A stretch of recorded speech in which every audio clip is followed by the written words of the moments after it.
Daniel chapter 1. In the 3rd year of the reign of Jehoiakim, king of Judah, Nebuchadnezzar, king of Babylon, came to Jerusalem and besieged it. And the Lord gave Jehoiakim, king of Judah, into his hand, with some of the articles of the house of God, which he carried into the land of Shinar, to the house of his God, and he brought the articles into the treasure house of his God.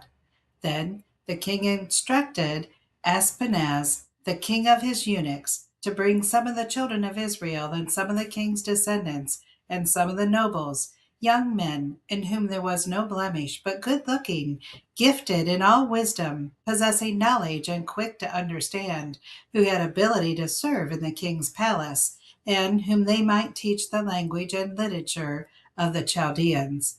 And the king appointed for them a daily provision of the king's delicacies and of the wine which he drank, and 3 years of training for them, so that at the end of that time they might serve before the king. Now, from among those of the sons of Judah were Daniel, Hananiah, Mishael, and Azariah. To them the chief of the eunuchs gave names. He gave Daniel the name of Belteshazzar, to Hananiah, Shadrach, to Mishael, Meshach, and to Azariah, Abednego.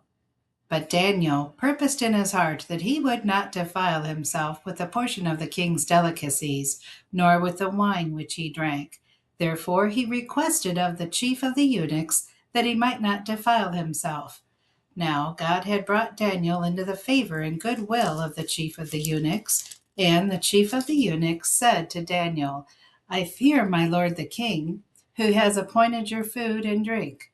For why should he see your faces looking worse than the young men who are your age? Then you would endanger my head before the king. So Daniel said to the steward, whom the chief of the eunuchs had set over Daniel, Hananiah, Mishael, and Azariah, Please test your servants for 10 days, and let them give us vegetables to eat and water to drink. Then let our appearance be examined before you, and the appearance of the young men who eat the portion of the king's delicacies, as you see fit. So deal with your servants. So he consented with him in this matter and tested him 10 days. And at the end of 10 days, their features appeared better and fatter in flesh than all the young men who ate the portion of the king's delicacies. Thus the steward took away their portion of delicacies and the wine that they were to drink, and gave them vegetables. As for the 4 young men, God gave them knowledge and skill in all literature and wisdom, and Daniel had understanding in all visions and dreams.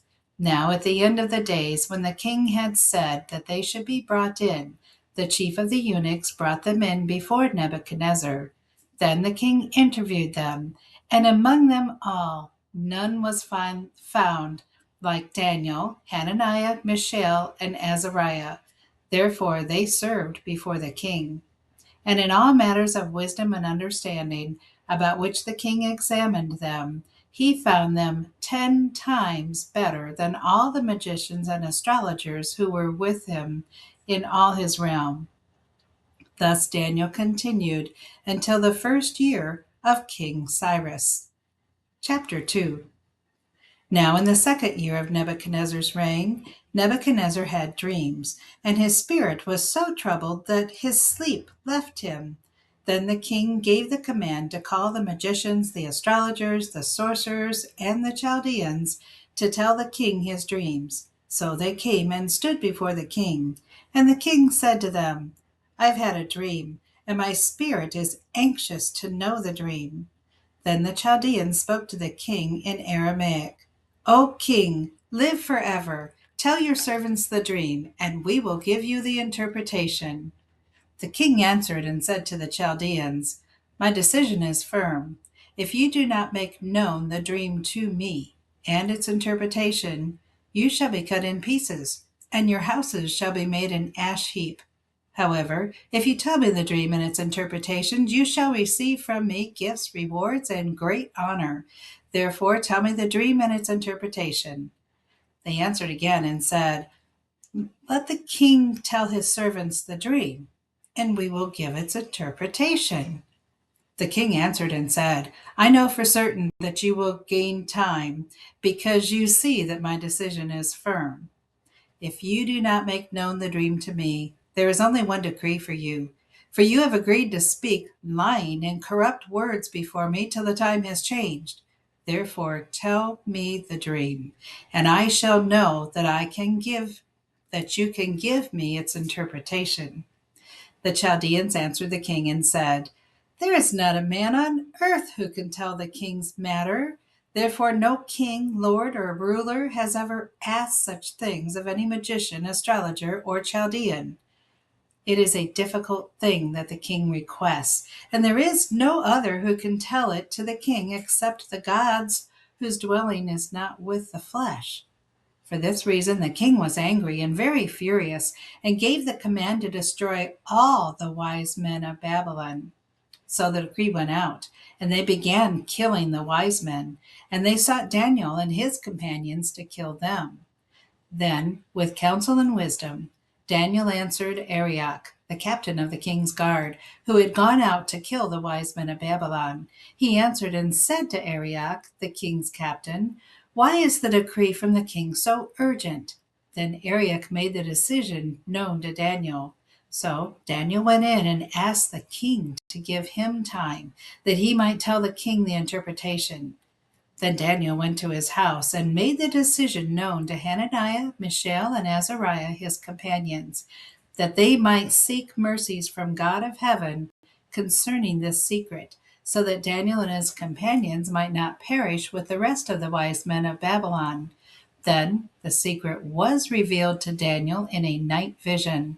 So Daniel blessed the God of heaven. Daniel answered and said, Blessed be the name of God forever and ever, for wisdom and might are his, and he changes the times and the seasons. He removes kings and rises up kings.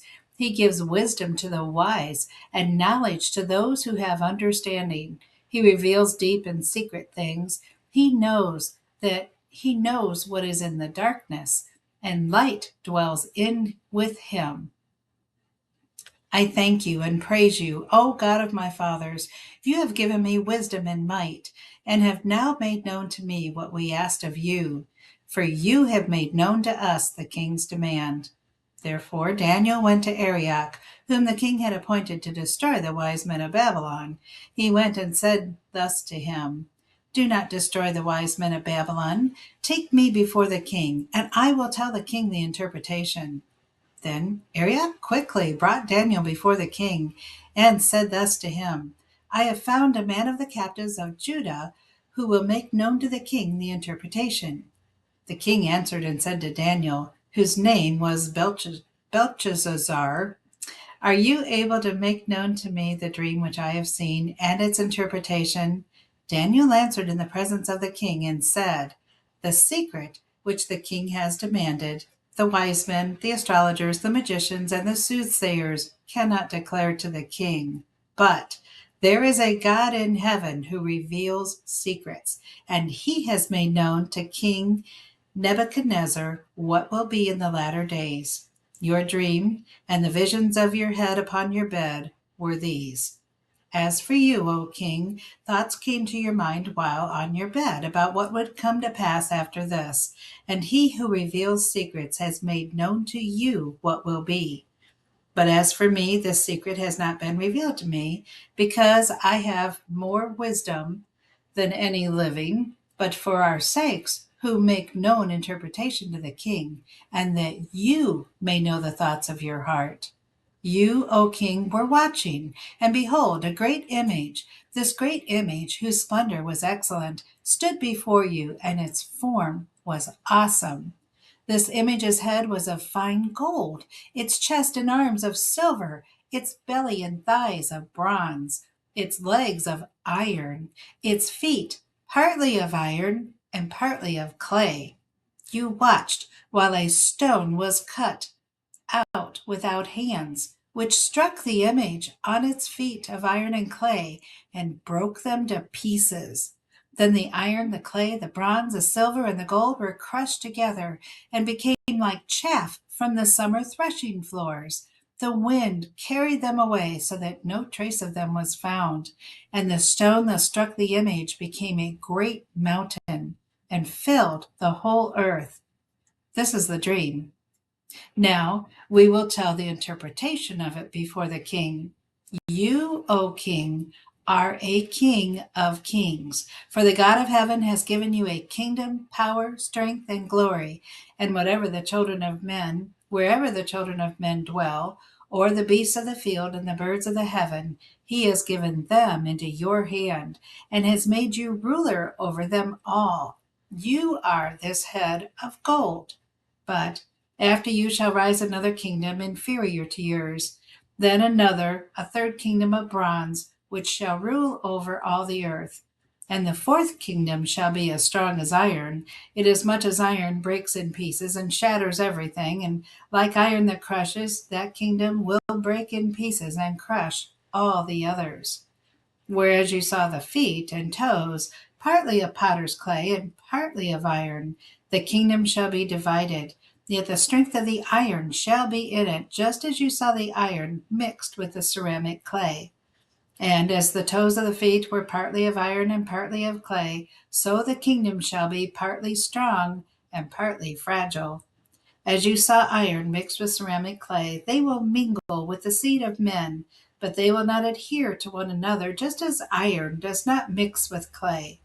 And in the days of these kings, the God of heaven will set up a kingdom which shall never be destroyed, and the kingdom shall not be left to other people. It shall break in pieces and consume all these kingdoms, and it shall stand forever. Inasmuch as you saw that the stone was cut out of the mountain without hands, and that it broke in pieces the iron, the bronze, the clay, the silver, and the gold, the great God has made known to the king what will come to pass after this. The dream is certain, and its interpretation is sure.